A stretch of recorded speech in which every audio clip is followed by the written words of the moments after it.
Hello there, and welcome back to the Choose to Think podcast. I'm Victoria, and I'm so happy that you're here. Today, we'll conclude the three-part series entitled Our Souls Have No Color. Examine, educate, and engage. Be sure to snag the free 6-page study guide for the series. You can view or download and print it. The link is in the show notes. But first, I hope you visited my website and blog, victoriadwalker.com, to opt in to receive news and updates from my Start with a Grateful Heart ministry. Also, if you use Facebook, you may be interested in our faith-based private group called Choose to Think. I'd love to have you there. And finally, it would mean so much to me if you would share your favorite podcast episode with a friend on social media like Instagram or Facebook. Be sure to tag me when you do. And now, on with the show. Part 3, engage. And this is where the rubber meets the road, where our faith and our actions work side by side, or at least they're in the same ballpark. Now, given that we are examining our hearts often and attempting to become better informed about the issues surrounding racism, are there things we can actually do? Yep. And in my journey, I've made a sweet 16 list of can-do action items that I'm hoping to implement in my quest to engage. Remember to snag your PDF where you can follow along and take notes about these practical application items. Now, why do we engage? Because love is a verb, and because others might see our good deeds and glorify the Father. There are a whole lot of other-isms listed in the Bible. Let me give you just a few paraphrased. We love one another because we were first loved. We're to be kind and tender-hearted, forgiving because we have been forgiven. We treat others the way we would like to be treated. If we love God, we must certainly love our neighbors. We're to look to the interests of them, and we're also to live peaceably with everyone. Everything we do should be done in love. Now, this C.S. Lewis quote really sums up our charge as Christians to esteem others more highly than ourselves, to honor, respect, and revere others. Quote, "The load or weight or burden of my neighbor's glory should be laid daily on my back, a load so heavy that only humility can carry it, and the backs of the proud will be broken." End quote. Now, what I think he's saying here in part is that we are responsible for uplifting our neighbor from our position of utter humility. And this charge isn't for our white neighbors or English-speaking neighbors or rich neighbors or well-educated neighbors. It's basically anybody other than ourselves. Can we do this? Again, the burden of my neighbor's glory should be laid daily on my back, a load so heavy that only humility can carry it. So I asked myself, how can I engage myself, my family, my community, my culture for good and for God? And I'm going to share 16 ideas or action items that offered me a starting point.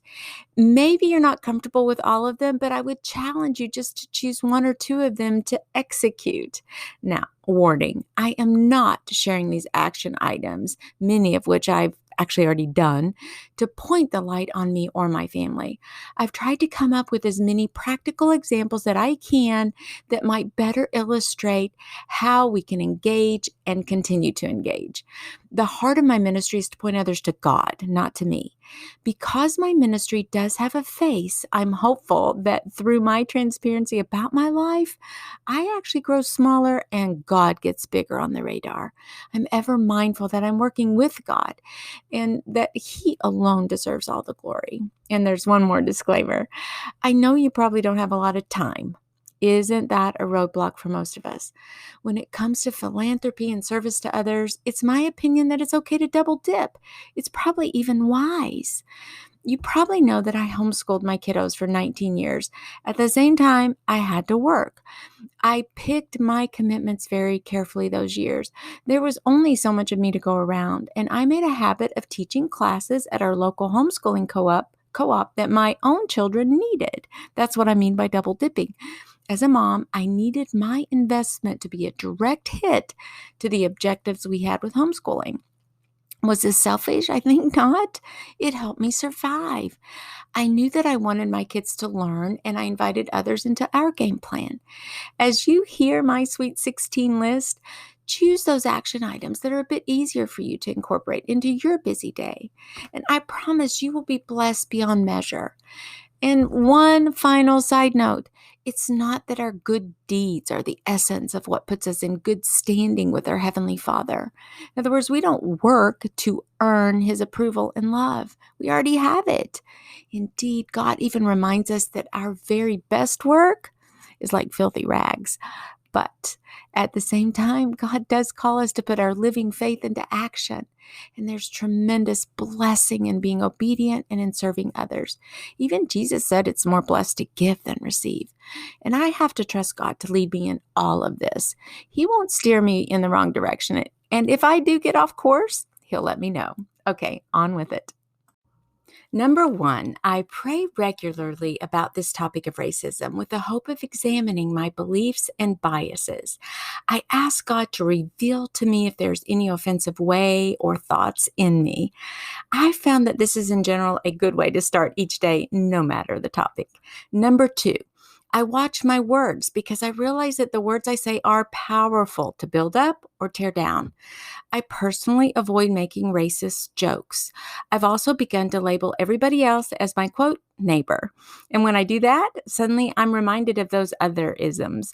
When I notice a discriminatory or bias-filled thought run across my mind, I take it captive, dismiss it, and replace it with God's truth, reminding myself that my neighbor bears the image of God and that Christ gave His life for them as He did for me. I want to leave all the judging to God. Number 3, I ask myself, what was one thing that I wanted to learn more about that was a bit troubling to me or something I felt like I didn't know much about? So recently, I chose to learn more about our prison system, sentencing, and reformation.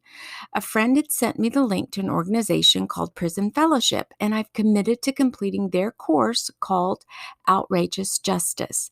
It's free, and it comes with a guide and really interesting videos, which are so insightful. And you can complete on your own the entire course, or you can do it with a group. If you've not heard of this organization, Prison Fellowship, you may have heard of Chuck Colson or the Angel Tree Initiative. Check them out. The links for this tip, as well as all the others, are in the show notes. Number 4, I tried to continue my education via, quote, entertainment options. You'll recall that the Educate step of this series emphasized empathy and was loaded with to-do action items. I broadened my select media, like movies, shows, books, YouTube channels, to help me in my educational quest and to keep my heart sensitive to current events and societal issues. Number 5, simply dialoguing with others, talking with my friends, my family about my understandings and beliefs has really helped me a lot. Discussing these issues should not be taboo. I've linked hands with a few friends to help me go through these things together. Number 6, I expanded my social media following to be inclusive and diverse with an intent to learn, to listen, and to understand. I've joined a few groups online strictly to listen in, kind of just around the corner. I stand around the corner just with my hand on my ear to see what's being said or opined. I'm not doing it to chime in myself. This expansion also allows me to amplify the voices of folks who are underrepresented in this way. Perhaps as I'm scrolling through, I see an image or a quote that really resonates, and I can share that on my feed. On my blog, for example, Start with a Grateful Heart, I can try to choose a variety of photographs to represent different races, not just to appeal to a wider audience, perhaps, but to shed the light at a different angle. Even here on the podcast, I'm committed to seeking a wide variety of mostly Christian guests because that's my firm launchpad, but with different backgrounds, experiences, and cultural awareness. People are plain fascinating to me. Number 7, I seek out organizations that deal with these issues and that are lined up with God's truths. I support them with my time and sometimes my money. You'll remember from the Educate episode how I lean on the heavies to help me a bit. There are a few ministries I patronize, and I kind of count on them to do some of the grunt work for me when it comes to such important and sticky social issues. Now, before we go on, let's take a quick break from our sponsors.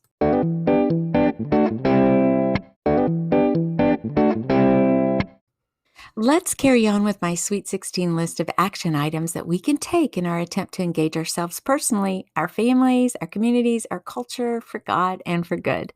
Number 8, I try to make sure, and I tried as I was raising my children, and certainly now with my grandchildren, I try to make sure that they're exposed to peers of varying races, ethnicities, and countries. This one is kind of easy for me because I really love to study varying cultures and peoples. I love to travel and to explore and try new things. I try to celebrate cultural diversity in God's creation and of the humankind while maintaining Christian values. Ages ago, we signed my daughter up for T-ball when she was about 6, and we had no idea that she would be placed on an all-black, mainly boys team. We didn't pull her off or attempt to change teams. This was just a bonus as far as we were concerned. But can you imagine the message we would have sent to our children if we had changed teams? Our children were watching us, and, they would have taken our cues. It's relatively easy and inexpensive to provide toys, books, and maybe even dolls for our kids that represent different races and ethnicities. More recently, we adopted an international university student who ended up living with us on and off for about 5 years. All this to say, let your family members see you leveling the playing field here. Number 9, does your heart long to put your compassion to work, kind of like mine does sometimes? If so, study refugee causes. When my youngest was in high school, we both volunteered with Kentucky Refugee Ministries as English tutors. We were blessed beyond imagination to teach English for about a year to 2 young men. One was from Iraq and the other from Iran. One afternoon even, we grocery shopped with one of them, and he came to our house and cooked us an authentic, delicious Iraqi dinner. This was awesome. It was so much fun. Now, number 10, speaking of food, here's something else I had fun doing with my kids. We traveled around the globe via our taste buds. I have really fond memories of even a co-op that we participated in with 6 other families called Around the World in 7 Days. And each family was assigned a continent to study and kind of to present and to, quote, teach about. And we all came together to focus on that continent. We did that every Friday for 7 Fridays in a row. It was just wonderful. Now, did you know that there's this place in Cincinnati called Jungle Jim's International Market? You can actually take a field trip there with your kids, or you can go there to buy authentic, if not even exotic ingredients. It's a fascinating place. Maybe you want to make a fun night of it with videos of the countries or songs and games. Just anything to heighten their cultural awareness. Teach your children to value diversity. God's creation is amazing. Number 11, and this goes back to teaching English. Why not volunteer to help someone else learn the English language? There are many ELL, English Language Learner programs around. The folks who are learning English may not look like you in any way. Let me tell you about 2 programs that will literally get you traveling. You can actually have a week's paid vacation in Europe for free. And with ELL programs like DiVerbo, that's DIVERBO, or Angloville. And you know what? It's called voluntourism. Look them up. I participated last summer in Spain with DiVerbo. It was wonderful. Or let's go for a different angle. This speaks to my heart too. Learn another language yourself. When you learn the language, you learn about geography, customs, and culture of those people groups as well. What a wonderful gift to speak another language. Even your fledgling attempts will take you far. Number 12, are you cleaning and decluttering? Well, donate items to a missions-related organization like Step by Step, which helps single moms, many, if not most, of whom represent minority groups in the Lexington area. Or how about Habitat for Humanity and their restore outlets? I mean, it's fine to shoot stuff off to the Salvation Army or Goodwill, but you might consider branching out a bit. Number 13. I've tried to seek volunteer opportunities that support the underprivileged or downtrodden. Once, one of my sons needed more volunteer work for his college application. So we spent one day together helping to build a home for an African American family. And the thought here is that you can take a tiny step in the right direction. We only work for one day with Habitat, but the personal impact lasts a lifetime. Number 14. Patronize businesses with owners who do not look like you. Support small biz in Kentucky, especially now. Be that kind individual with a smile on your face as you interact with someone whose English isn't the greatest. Does it smell different in that store when you walk in? Yeah, maybe. Do you see non-English product packaging? Yeah, you probably will. Might you feel a little out of place? Of course, but that's okay. Let's get out of our comfort zones. It will help us become more empathetic. Number 15. Become a cultural ambassador of sorts in your neighborhood. Just get to know people who look different. Do you have Black or Asian neighbors? Welcome them into your home. Love on them and be hospitable and affirming. Get to know them. Break down the walls of prejudices, biases, and stereotyping through an open door to your home and heart. Let's be that family that everyone knows who is willing to reach across racial boundaries to spread a helping hand. Number 16. On the political front, take a deep dive into the issues, the legislative points, and vote for candidates who support anti-racist views. Raise your voice loudly but peacefully. Join a cause that is lined up with your core values. Now, as to social justice, I read an interesting article from the Gospel Coalition called the FAQs, What Christians Should Know About Social Justice. And here's one quote, one line or two. Quote, whether we use the term or not, Christians are engaged in social justice when we advocate for issues such as abortion, racial reconciliation, religious liberty, and sex trafficking. We engage in social justice whenever we seek moral reform of our society in a way that ensures every person is treated with dignity and given their due. End quote. And I'll put the link to this article in the show notes as well as all the other organizations that I've mentioned.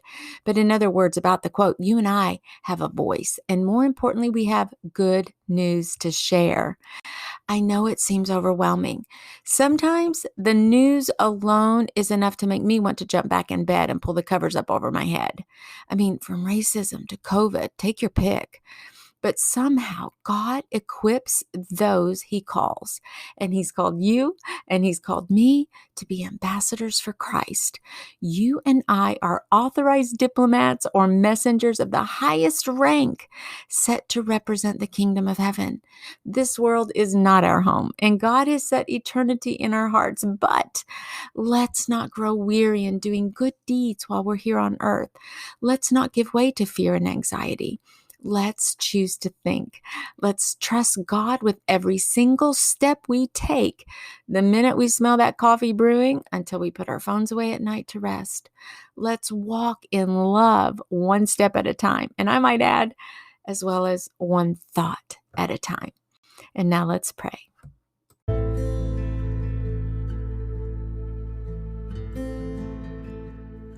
Father in heaven, help us in our quest to examine, educate, and engage with our culture regarding racism. Help us to fight stereotypes and prejudices as we examine and keep a close watch on our own beliefs. Help us to treat our neighbors with love and kindness, regardless of their education level, color of skin, ethnicity, economic, or social standing. Ignite our fascination of those folks of varying cultural habits and customs, beliefs, and practices. Help us to be torch bearers for you and for you alone as we speak the truth in love. Thank you for the blessing of obedience and the blessing to serve. May you and you alone be glorified. In Jesus' name, amen.